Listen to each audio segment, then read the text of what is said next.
રાજકોટ જિલ્લા કોંગ્રેસ પ્રમુખ લલિત વસોયાના ધોરાજીમાં બેનર લાગ્યા છે। અંતર્ગત ધોરાજીમાં લલિત વસોયાના સમર્થન કરતા બેનર અંગે આ પ્રતિક્રિયા આપી હતી। રામલલ્લા અયોધ્યા બિરાજમાન થનારા હોય હું હિન્દુ તરીકે ગર્વ અનુભવું છું।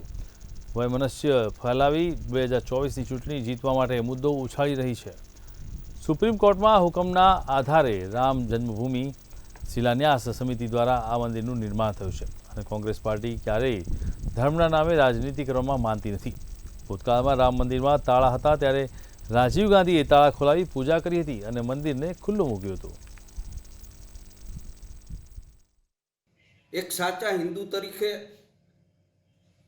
આ દેશની અંદર ભગવાન રામના મંદિરની અંદર ભગવાનની પ્રાણ પ્રતિષ્ઠા થતી હોય ત્યારે હિન્દુ તરીકે હું પણ ગૌરવ અનુભવું છું અને મેં આ પોસ્ટરો લગાડ્યા છે।